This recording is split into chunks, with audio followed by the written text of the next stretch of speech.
ನೀನೇನ್ ಅಕ್ಕನ ತರ ದೊಡ್ಡ ಧರ್ಮಾಧಿಕಾರಿ ಅಲ್ಲ. ಇಷ್ಟು ವರ್ಷ ಹಾಳಾಗಿರೋ ಹೆಸರನ್ನ ಸರಿ ಮಾಡೋದಕ್ಕೆ ಇಷ್ಟಕ್ಕೂ ನೀನ್ ಯಾರಂತ ಜನ ನಿನ್ ಮಾತನ್ನ ಕೇಳ್ಬೇಕು. ಯಾರು ಯಾಕೆ ಕೇಳ್ಬೇಕು ಅನ್ನೋದನ್ನ ಸಮಯ ಮಾತ್ರ ನಿರ್ಧರಿಸೋಕ್ ಸಾಧ್ಯ.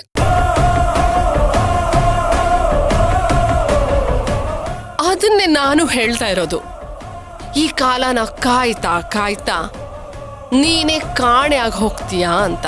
ಅದನ್ನ ನನ್ನಮ್ಮ ನಿರ್ಧರಿಸ್ತಾಳೆ.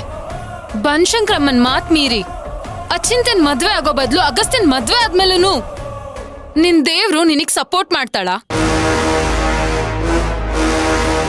ಪಾಪ ನಿನ್ ಚಿಕ್ಕಪ್ಪ ನಿನ್ ಮನೆಯವ್ರನ್ನ ದೇವ್ರನ್ನ ನೋಡ್ಬಾರ್ದು ಮಾತಾಡ್ಬಾರ್ದು ಅಂತ ಹೇಳಿ ನಿನ್ನ ಮನೆಗೆ ಸೇರಿಸ್ಬಾರ್ದು ಅಂತ ಹೇಳಿದ್ನಾ ಮರ್ತ್ಬಿಟ್ಯಾ? ಅಮ್ಮನ ಅಲ್ಲಿ ಹೋಗಿ ನೋಡೋದಿಕ್ಕಾಗ್ದಲೇ ಇದ್ರೇನಂತೆ, ಅವಳು ಯಾವಾಗ್ಲೂ ನನ್ ಜೊತೆಲೇ ಇರ್ತಾಳೆ. ಇಂಥ ಮಾತ್ಗೇನ್ ಕಮ್ಮಿ ಇಲ್ಲ. ಪ್ರಾಣ ಇದೆ ಅಂತ ತಿಳ್ಕೊಳ್ಳೋದಿಕ್ಕೆ ಹೃದಯನ ಬಗ್ದು ನೋಡೋ ಅವಶ್ಯಕತೆ ಇಲ್ಲ. ಉಸಿರಾಟ ನೋಡೇ ಹೇಳ್ಬೋದು.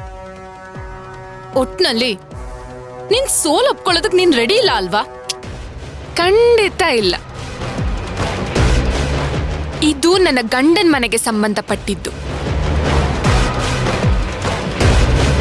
ಇನ್ನು ಮುಂದೆ ಯಾವುದೇ ಕಾರಣಕ್ಕೂ ನನ್ನ ಗಂಡ ಇಂಥ ವಿಷಯದಲ್ಲಿ ತಲೆ ತಗ್ಗಿಸದೇ ಇರೋ ಹಾಗೆ ನೋಡ್ಕೊಳ್ಳೋ ಜವಾಬ್ದಾರಿ ನಂದು.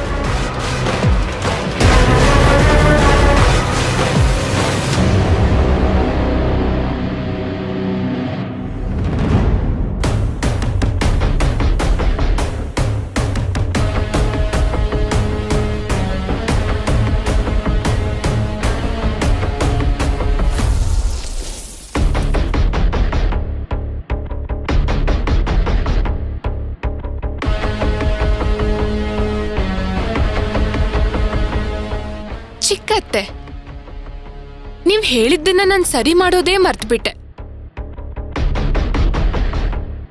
ಧಾಮಿನಿ ಅಮ್ಮವರು ಧರ್ಮಾಧಿಕಾರಿ ಅಲ್ಲ, ಆ ಸ್ಥಾನನ ಉತ್ತರಾಧಿಕಾರಿಗೆ ಕೊಡ್ಬೇಕು ಅಂತ ಕಾಪಾಡ್ಕೊಂಡ್ ಬಂದಿರೋರು ಅಷ್ಟೆ.